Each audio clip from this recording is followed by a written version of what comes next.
Hello, जैसा कि आप लोग देख पा रहे होंगे हम लोग का आज का टॉपिक क्या है। हम लोग का आज का टॉपिक है पॉलिनोमियल। ये अलजेब्रिक एक्सप्रेशन का टर्म है। पिछली क्लास में आप लोगों ने अलजेब्रिक एक्सप्रेशन के बारे में पढ़ा होगा। देखिए अलजेब्रिक एक्सप्रेशन है क्या। सबसे आप लोगों ने एक्सप्रेशन और उसके ऊपर कुछ ऑपरेशन के बारे में पहले ही पढ़ चुका है। अब हम लोग उसी कंसेप्ट को थोड़ा सा आगे बढ़ाएंगे, थोड़ा सा एक्सटेंड करेंगे और यहाँ पे हम लोग स्पेशल टाइप का एक्सप्रेशन का बात करेंगे। देखिए यहाँ पे हम लोग स्पेसिफिक टाइप के एक्सप्रेशन की बात करेंगे जिसे हम लोग नाम देते हैं पॉलिनोमियल। ठीक है, तो आइए देखते हैं। सबसे पहले इसको देखने से पहले, एक्सप्रेशन को देखने से पहले हम लोग के दिमाग में मतलब दो चीज़ तो कॉमन चीज़ जो हम लोगों ने पहले से पढ़ रखा है, क्या, एक कांस्टेंट और दूसरा वेरिएबल्स। देखिए कांस्टेंट क्या होता है, symbol which have fixed value.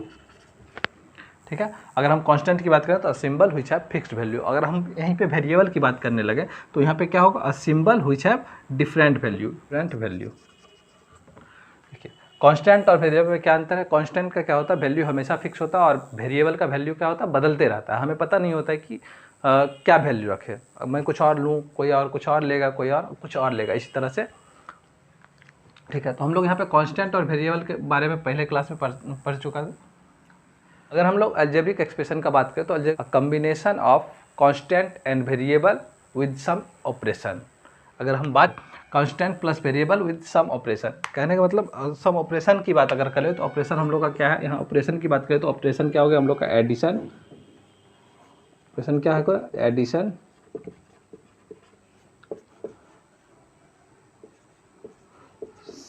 Subtraction, multiplication and division. हम लोग का है टर्म ऑफ अलजेब्रिक एक्सप्रेशन। अब हम लोग टर्म को कैसे डिफाइन करेंगे, टर्म क्या होता है, ये चीज़ समझने की कोशिश कीजिए। इसके बाद अगर हम लोग इसको देखें, टर्म ऑफ अलजेब्रिक एक्सप्रेशन की बात करें तो अगर हम लोग एक अलजेब्रिक एक्सप्रेशन लिखते हैं, जैसे कि हम लोग ने एक अलजेब्रिक एक्सप्रेशन लिखा है x² + 5x + 6, तो टर्म का मतलब हुआ ये एक टर्म अलग है, ये अलग और ये अलग। मतलब यहाँ पे टोटल कितना टर्म है, 1, 2 और 3। यहाँ पे टोटल 3 टर्म है। जैसे बात करें तो x², इसको हम लोग लिखते कैसे, टर्म को +5x है यहाँ पे, +6 है। ठीक है, अगर इस तरह से अगर हम लोग दूसरा क्वेश्चन रहता है यहाँ पे तो हम लोग कैसे लिखते, 2x² - 5x + 6। तो यहाँ पे टर्म हम लोग का क्या हो जाता, 2x² हो जाता, -5x हो जाता, या फिर +6 हो जाता। तो हम लोग का ये टर्म था। टर्म ऑफ अलजेब्रिक एक्सप्रेशन को सेपरेट किया जाता है प्लस या माइनस साइन से। तो हम लोग यहाँ पे कह सकते हैं the term of algebraic expression is separated through minus and plus sign.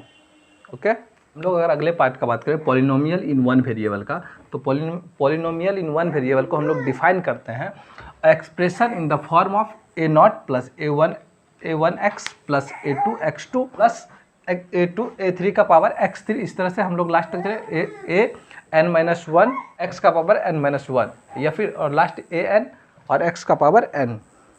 Term में क्या है, a0 a2 an-1 और an is a real number. ये सब क्या होगा, एक रियल नंबर होगा। ये सब हमेशा एक रियल नंबर होगा। और दूसरी बात क्या है, an जो होगा कभी भी 0 नहीं होगा। दूसरी बात क्या है, an जो है कभी भी 0 नहीं होगा। अब n is always non negative integer. इसका क्या मतलब है, यहाँ पे क्या है, n जो है, जो ये वाला जो टर्म है ये हमेशा पॉजिटिव इंटीजर होगा। यहाँ पे n जो है हमेशा नॉन नेगेटिव इंटीजर होगा।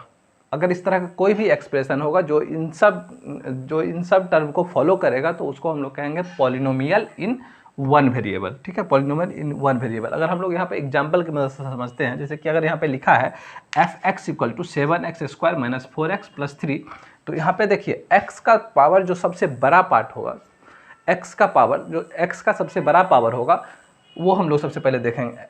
वो हम सबसे पहले क्या देखेंगे, x का जो सबसे बड़ा पावर होगा। x का सबसे बड़ा पावर यहाँ पे 2 है, तो हम लोग यहाँ पे लिखेंगे polynomial in x of degree 2।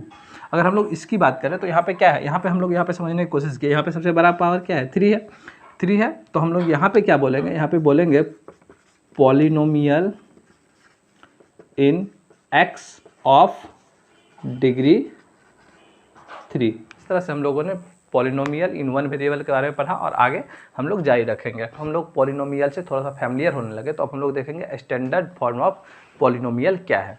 तो स्टैंडर्ड फॉर्म ऑफ पॉलिनोमियल देखने के लिए हम लोग सबसे पहले उसका डिफिनेशन अगर देखें तो उसका डिफिनेशन कहता है, स्टैंडर्ड फॉर्म ऑफ पॉलिनोमियल की अगर बात करें तो स्टैंडर्ड फॉर्म ऑफ पॉलिनोमियल का सबसे पहले हम लोग डिफिनेशन देखेंगे। डिफिनेशन क्या कहता है, a polynomial in x expressed either in ascending power of x और डिसेंडिंग पावर ऑफ एक्स। अगर इस तरह का कोई भी टर्म होता है, इस तरह का टर्म होता है तो हम लोग उसको क्या कहते हैं, स्टैंडर्ड फॉर्म ऑफ पॉलिनोमियल।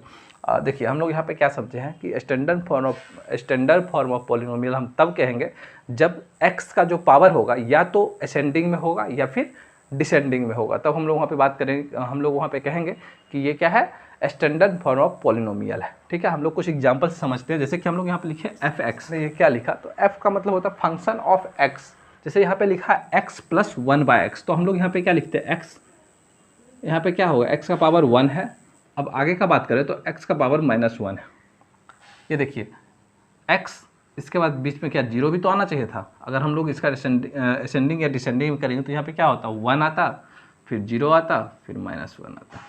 ठीक है, अगर डिसेंडिंग की बात करें, और अगर असेंडिंग की बात करें तो -1, 0 या फिर 1। तो यहाँ पे क्या है, ये हमारा असेंडिंग या डिसेंडिंग के फॉर्म में नहीं है, इसीलिए हम लोग ये कह सकते हैं कि ये एक स्टैंडर्ड पॉलिनोमियल नहीं है। देखिए एक्सप्रेशन देखते हुए चलिएगा कैसे। यहाँ पे जैसे लिखे x² - 4x + 3/x। अब देखिए इस टर्म को हम लोग ऐसे भी लिख सकते हैं, जैसे यहाँ पे x है, तो अगर हम लोग अलग अलग टर्म लिखते तो यहाँ पे हम ये तो लिख सकते थे ना कि x, एक x यहाँ खत्म हो गया, यहाँ पे ये x खत्म हुआ, -4 हो गया। अब देखिए ये जो x है यहाँ पे आ गया आपका क्या, +3/x। क्या आ गया, +3/x। और 3/x को हम लोग ये लिख सकते हैं x - 4 + 3x⁻⁻1। डिग्री का मतलब समझ चुके हैं। डिग्री क्या होता है, x का जो पावर होता है वही हम लोग का डिग्री होता है। ठीक है, x का मैक्सिमम पावर ही डिग्री कहलाता है। अब देखिए अलजेब्रिक एक्सप्रेशन के किसी भी टर्म में अगर वेरिएबल का पावर मैक्सिमम होता है तो वही हम लोग का क्या होता है, उस एक्सप्रेशन का डिग्री होता है। क्या होता है, उस एक्सप्रेशन का डिग्री होता है। तो हम लोग यहाँ पे अब देखें पॉलिनोमियल ऑफ वेरियस डिग्री, हम लोग अलग अलग डिग्री के पॉलिनोमियल को क्या क्या नाम देते हैं वो सब हम यहाँ पे देख रहे हैं। तो सबसे पहले देखिए पॉलिनोमियल ऑफ वेरियस डिग्री में सबसे पहले हम लोग पढ़ेंगे लीनियर पॉलिनोमियल के बारे में। तो x वेरिएबल जो है यहाँ पे, इस वेरिएबल का पावर कितना है, पावर इसका 1 है। ठीक है, यहाँ पे इसका पावर कितना है, देखिए यहाँ पे लीनियर पॉलिनोमियल की बात करें तो हम लोग का यहाँ पे x का पावर कितना है, यहाँ पे 1 है। x का पावर क्या है, कुछ है नहीं है, x का पावर है 1। तो यहाँ पे क्या होता है, मिनिमम पावर है, लीनियर मतलब 1, लीनियर मतलब 1, यहाँ पे पावर 1 है, इसलिए हम लोग इसको कहते हैं लीनियर पॉलिनोमियल। और इसको लिखते कैसे, हम लोग इसको लिखते हैं इस फॉर्म में, ax + b के फॉर्म में लिखते हैं, ax + b के फॉर्म में। यहाँ पे देखिए अगर हम लोग को, और यहाँ पे देखिए एक बात और समझिए, a और b जो है, a और b क्या है, यहाँ पे एक रियल नंबर है, a और b एक रियल नंबर है। और a जो होगा कभी भी 0 नहीं होगा। क्यों, क्योंकि जैसे ही a 0 होता है तो वो क्या होता है, वेरिएबल वहाँ से खत्म हो जाता है, वहाँ पे क्या होता है, वेरिएबल खत्म हो जाता है, तो वो पॉलिनोमियल बचता ही नहीं है, इसलिए। अब देखिए अगर हम लोग यहाँ पे एग्जाम्पल की बात करें तो हम लोग यहाँ पे लिख सकते हैं जैसे कि 5x + 3, ये एक एग्जाम्पल हुआ। जैसे दूसरा कोई भी एग्जाम्पल होगा तो 2x - 3, 7x + 5। तो इस तरह का हम लोग यहाँ पे एक्सप्रेशन लिखते हैं। अगर हम लोग दूसरा बात करें क्वाड्रेटिक पॉलिनोमियल की, तो यहाँ पे क्या होता है, इसका देखिए लिखने का तरीका क्या होता है, function f(x) = ax² + bx + c। यहाँ पे कैसे लिखते हैं, ax² + bx + c। तो यहाँ पे क्या होता है, a, b और c जो है एक रियल नंबर है, a, b और c एक रियल नंबर है, और a जो होगा कभी भी 0 के बराबर नहीं होगा।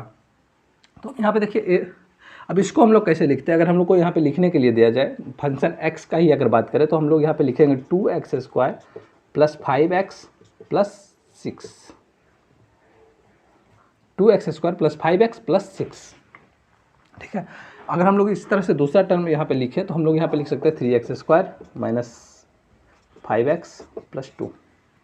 ठीक है, तो हम लोग यहाँ पे इस एक्सप्रेशन को इस तरह से लिखते हैं। अगर हम लोग बात करें क्यूबिक पॉलिनोमियल का, तो यहाँ पे हम लोग लिखते हैं किस तरह से, ax का power cube bx² + cx + d। और यहाँ पे क्या है, इस सिमिलर पीछे वालों की तरह ही यहाँ पे a, b, c and d जो है एक रियल नंबर है, और a कभी भी 0 नहीं होगा। क्यों, अगर a जैसे ही 0 होता है तो उसका डिग्री ही खत्म हो जाता है, क्योंकि हम लोग किसी भी चीज़ को अगर 0 से मल्टीप्लाई करते हैं तो वो टर्म क्या हो जाता है, 0 हो जाता है। ठीक है, तो अगर हम लोग इसके एग्जाम्पल की बात करें तो हम लोग इसका एग्जाम्पल यहाँ पे क्यूबिक का एग्जाम्पल लिख के देखते हैं। तो यहाँ पे हम क्यूबिक का एग्जाम्पल कैसे लिखेंगे 5x का cube plus 2x square plus 3x plus 5। ठीक है, तो हम लोग यहाँ पे इस तरह से लिखेंगे। ये हम लोग का है किसका, क्यूबिक का एग्जाम्पल। बाय क्वाड्रेटिक का बात करेंगे तो यहाँ पे डिग्री 4 होगा। डिग्री 4 लिखने का मतलब यहाँ पे कैसे लिखेंगे, x to the power 4 minus 2x to the power 3 3x square plus 4x plus 5। यहाँ भी सिमिलर लिखने का तरीका क्या है हम लोग का, ax टू द पावर 4 प्लस bx to the power cube plus cx to the power 2 plus dx plus e, यानी a b c d and e जो है यहाँ भी रियल नंबर है और a जो है 0 के बराबर नहीं होगा और a 0 के बराबर नहीं होगा। तो हम लोग यहाँ आगे वाला टर्म है हम लोग का number of term in polynomial. एक पॉलिनोमियल में कितना टर्म है हम लोग वो देखेंगे।